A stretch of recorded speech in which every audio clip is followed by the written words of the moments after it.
Hello, this is Anthony. Let's walk and talk. So today it's been put in my space to talk about relationships, and we're going to talk about relationships from the perspective of this theme we've been on lately, which is your subconscious, your programming, and how these things affect your being and your relationships, and why those of you out there who are looking for your quote-unquote perfect partner struggle to find your perfect partner, and why those of you who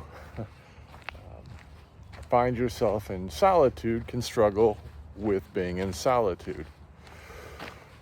See, in the past we've talked a bit about this in terms of relationships. We've talked about, like for instance, for me, I feel like when I'm in solitude, I'm alone, but I'm never lonely. I'm rarely lonely. Now, you see, part of this comes from, the understanding the growth, the healing of the past, and truly beginning to appreciate one's company, truly beginning to be able to deeply love self. Now, some people are going to say, well, that's an egoic term. No. When I say I deeply love self, I understand my flaws. They're there. I'm imperfect I am perfect in my imperfection, you see. But you begin to understand why some of those flaws are there. The flaws that you feel like aren't you begin to observe. And as you observe them, you understand why they're there, and you adjust them to what you prefer. Now, here's the interesting thing about everything I'm telling you right now and how it applies to today's discussion. You see, people say, well, this person's not perfect, that person's not perfect. You think you're perfect. No, I think I'm perfect in my imperfection. However, what I view as important may not be what you view as important.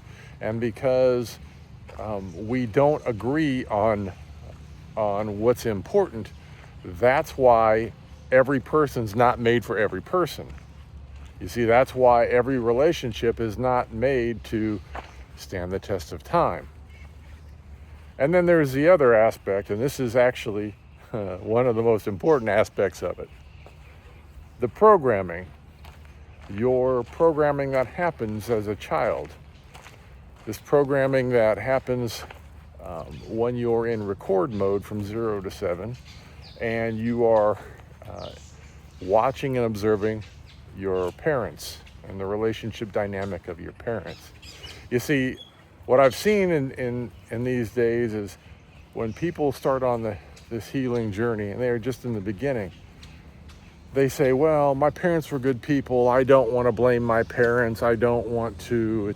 It's not their fault. Well, this is not a matter of fault. You see, people, every time they go down this road, they want to assign blame. This is why this happened. That is why that happened. This is this person's fault. This is that person's fault. And that discussion can be very nuanced. And here's what I mean. Your parents had traumas when they met. They either trauma bonded or they fell in love and had traumas that they didn't heal. And because of that, those were placed upon you as a child. So now what happens is you truly desire to be in a relationship, but here's what occurs because of the programming. You observed and recorded things that your parents did as a child. Maybe your parents stayed together, but they were unhappy and they fought all the time. Or maybe you were in a relationship where your parents got divorced, and because of a multitude of things, and you observed those things. So what happens is, as you get older and you look for a relationship, you put yourself in a position where you attract those people who meet you where you are from an unhealed perspective. Now, why is it important to understand this? You might say, well, we understand that we attract these things, but so great. What are you telling me that's any different? Here's what I'm telling you. You see, it's well known that when people get in a relationship, they test each other. Women are very well known for testing men. They test them to see whether they can be a leader. They test them to see whether they're emotionally mature. They test them to see whether they're safe. They test them in a multitude of ways. But here's the problem. Tests, they're not just generic things. You see, when you test another being, what you're testing them from is from the programming that you received as a child. So essentially, what happens is you meet somebody. They may be perfect. They may be emotionally mature and absolutely amazing. But what happens is maybe you grew up in well, we all grew up in an unhealthy relational dynamic. And so what you do is, in your mind, your programming says, well, I'm going to push all of these buttons. I'm going to keep pushing them because of what I saw as a child is if I push these buttons, this person might leave. And if this person leaves, they're not my person. When in reality, what you're doing is you're taking all of the most unhealthy things that existed that you recorded as a child, and you're pushing them onto another person. And instead of going, I might be the problem, you go, oh, they're the problem. They're the problem. See, I did all of these things and they left. See, they weren't my person. No. What you did was you projected all of your hurt and pain that you recorded as a child from your parents, which was all the hurt and pain that your parents had from their parents, and so on and so forth, the generational trauma. You've just taken that and you've shoved it onto another person. And when that person finally said, I've had enough, I can't do this anymore, then that was your cue that said, oh, see, they weren't the right person. When in reality, what you're actually doing is you're actually pushing a person away. Your tests aren't testing the ability for the person to stay. Your tests are testing how much will they put up with before they leave. You see, it amazes me when we start looking at these relational things, how these things that suddenly become very obvious are things that we choose to ignore. You see, having traveled this, I will understand the wounding of a masculine and the wounding of a feminine, and ways and traits in which these things come out, how they appear. We're going to do another video on accountability, but we're going to talk about how not taking accountability for actions, those are some of those shadow traits. And why learning to take accountability can help you to overcome some of those traits. You see, a beautiful life with a beautiful partner is something that the two of you create. But in order to create it, you have to want to learn to grow together. You have to want to be committed to understanding each other. You see, we get into these relationships, and what's the first thing most people do? They put on the mask. They put on the mask to say, this is who I want you to see, even though it's not who I am. And the relationship lasts through the heavy chemical phase, the heavy dopamine phase, until, usually anywhere from 4 to 6 months, and then the real person starts to come out. Usually what happens is people can keep a mask on for usually up to 2 years. And then the real person starts to come out. And that's when you start to see and realize, hey, this isn't the person for me. Here's the problem with that. And this is not just on one sex, this is on all people. This is on both sexes. The problem with this is anytime you get in a relationship and you choose to wear that mask, what you're essentially doing is you're essentially trying to manipulate the other person into loving a person that you don't love, which is yourself, because you haven't done the healing work. You haven't taken the journey. You haven't tried to understand why you even feel the way you feel about yourself. Most of the time, it has nothing to do with you. It has to do with your programming. Okay, it has to do with your upbringing, your childhood recording, where your parents said in an instant, you weren't good enough. You weren't enough. And that's the game.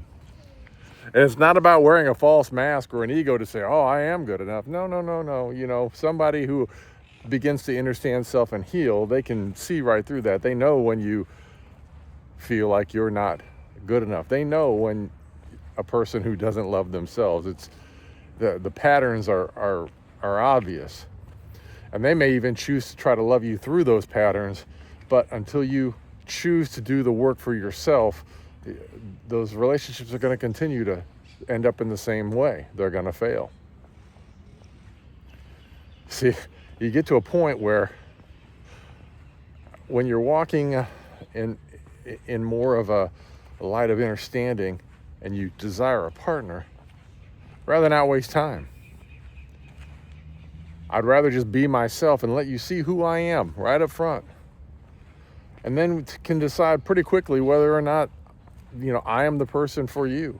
And, you know, in out of respect, you should do the same for the other person. Because why waste time with a person that isn't your person? Why waste time with someone that you can't grow with? Why waste time with someone that you're not ready for? You see, the longer we waste time, the more emotionally attached we become to someone. And then when we become emotionally attached to that person, what ends up happening is it makes it more difficult to terminate the relationship or end the relationship. And then when we do, then what happens is there are deeper and more difficult feelings that have to be processed. There's harder emotions. People can't walk away in love and as friends because they're so upset that they've wasted so much time with that person. And they don't want to let go, even though they know the person isn't good for them or isn't the right person for them. Maybe it's not because they're not the right person, they just haven't done the work. But the problem with that is, you know, I used to believe in the right person, wrong time, but now I see it differently. Now I see it as there is no right person, wrong time. The person may never do the work. So even if they're the right person and they choose not to do the work, they're never going to be the right person at any time. And the way you do this is you start to look at your triggers. You start to look at your childhood. You start to look at the things and the ways that you test people. If you're afraid to communicate, if you're afraid to talk about your emotions and your experience, you know, that's a problem. If your partner talks to you about their emotions or experience and you don't want to listen, that's a problem. And the problem either resides with them or with you, but there is a problem. It could, and most likely it might reside with both of you. You see, there are guides and principles to these things. Love is patient. Love is kind. You know, these are things that we don't. Love is compassionate. These are things we don't show each other in these relationships. Especially when you come from an aspect of wanting to give, and you give unconditionally, but then at some point you feel like you've continued to give and you've gotten little to nothing in return. Well, then maybe that's just not your person. Because somebody who loves you will give back. They won't always take. People say it requires 100% effort by both people, and I've heard that, and I've heard the people say, well, sometimes you have to give 80 and they give 20. But there has to come a point where when you're going through this model that you look at it and you go, how long do I have to give 80 and get 20? You see, these tests, these things we learned as children, we push away. We push away to attract exactly what we experienced as a child. So we test in the ways that we saw the dysfunction in our family as a child. And if we don't question those things, if we don't say, hey, I have compassion and empathy for my parents and the struggle they went through, but the things I learned from them were not things that are going to sustain me in my life, and we start to question those things and change that programming, you're never going to find the relationship you're looking for. And the relationship you should be looking for in the beginning is your relationship with yourself. And once you have that deep love for yourself, you'll attract, and you are capable then of loving someone at the depth and level that they desire in the same way that you desire. But what say you? How do you feel about that? Do you think that the programming of your childhood is what prevents you from love, or do you think it's what helps attract love? Science says there is a direct correlation in what we look for. We attract our parents' our fathers or our mothers and another partner. As always, if you enjoy this content, please like, share, and subscribe. I am truly grateful. And until I talk to you again, peace, love, light. Hope you have the most amazing day.